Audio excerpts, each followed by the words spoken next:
pessoal, agora a gente vai comentar rapidamente algumas outras doenças, algumas outras coisas que acontecem ali no rim.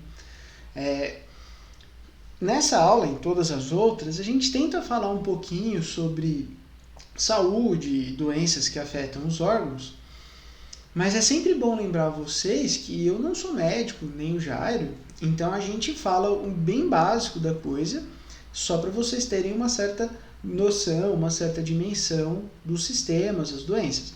A coisa é muito mais complexa, sempre você tem que buscar um médico, tá? Mas a gente tenta dar o básico aqui para vocês. Claro, se um médico, uma pessoa especialista for assistir, vai achar muito simples, e é realmente muito simples, porque é só para a gente ter uma noção da coisa. Então, uma das coisas associadas ao rim, acho que mais famosas no cotidiano nosso, são os cálculos renais, ou simplesmente, pedra no rim, tá? Mas o melhor seria você usar cálculo renal. Então, o que é isso, cálculo renal, professor? Vamos lá. O cálculo renal, ele é um acúmulo de sais, tá, no rim. Então, lembra que o rim tem que ficar, ele passa vários sais e ele tem que reabsorver? Então, imagina isso a sua vida inteira, o tempo todo. Imagina o rim, bem simplificadamente, como se fosse uma peneirinha. Pode ser que comece a ficar acumulando coisas aqui, tá? Principalmente oxalato de cálcio, tá? E fosfato de cálcio, tá? Principalmente esses. Eles vão acumulando e vai formando o tal do cálculo renal. Professor, quais são os fatores, as predisposições aqui, o que eu posso ter cálculo renal?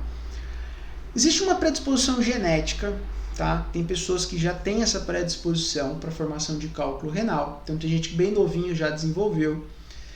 Existe uma questão alimentar, ou seja, pessoas que consomem muito cálcio e muitos dos outros sais também, muito sal na comida, tá?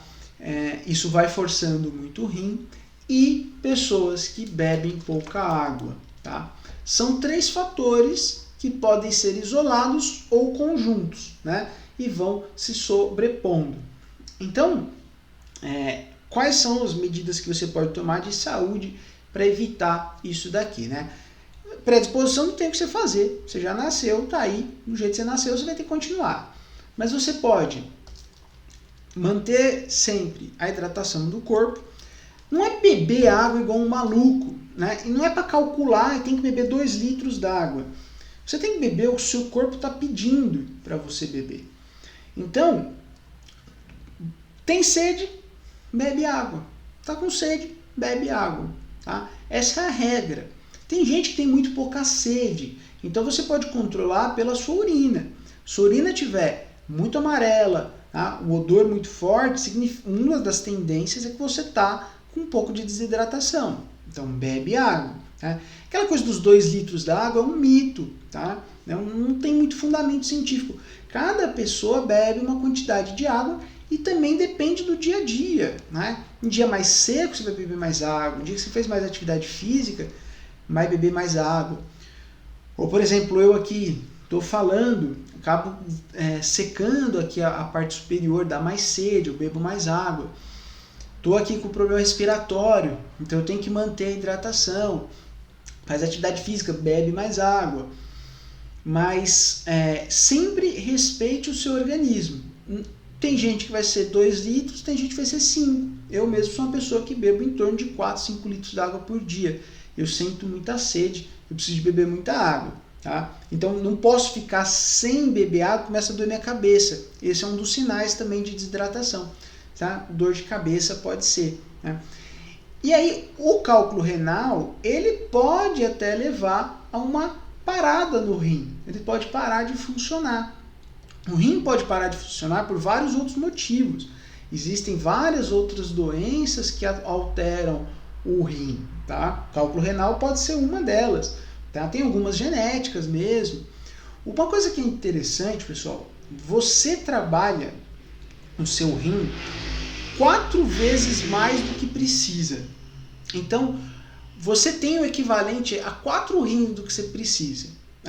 Por isso que você pode doar um e você ainda tem um rim que faz o dobro do que você necessita.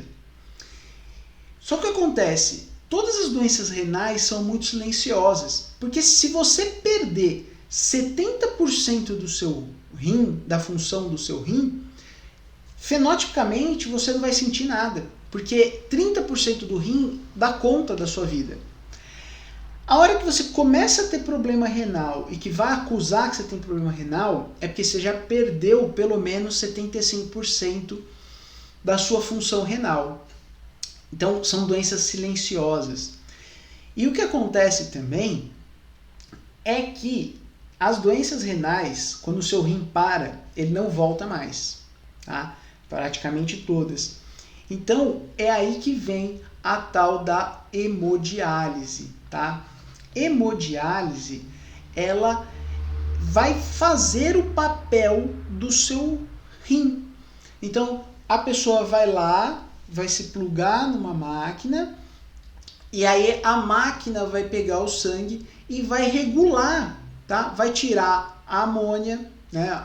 Tirar a ureia, vai regular a quantidade de sais que você quer e devolvendo para o seu corpo.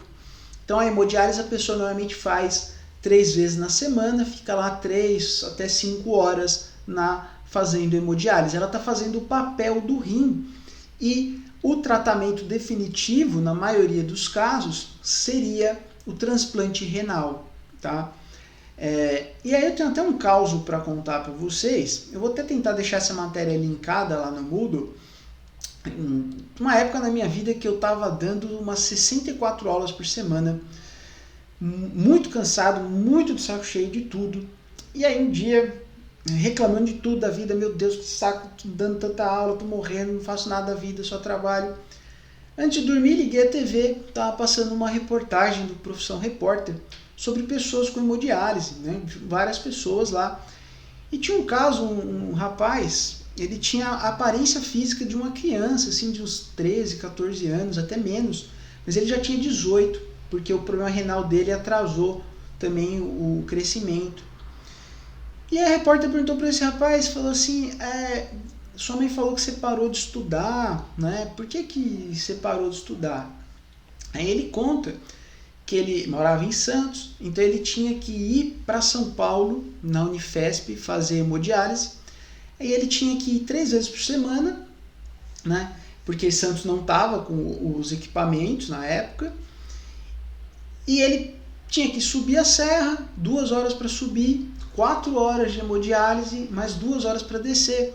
Não dava tempo de chegar no horário da aula, e às vezes chegava, às vezes passava mal na hemodiálise, então não conseguia acompanhar a aula. E ele falou assim, não, mas quando eu conseguir meu rim, eu vou voltar a estudar, eu vou me formar, né?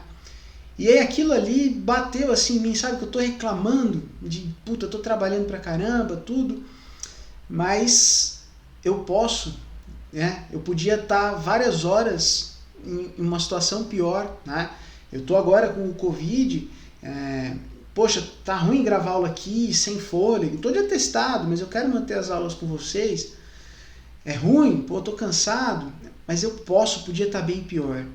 Então vocês estão aí fazendo aula, tem videoaula que tá difícil, tem videoaula que não tá bacana, a internet não tá bom, barulho na rua, mas que bom que você tá podendo, né?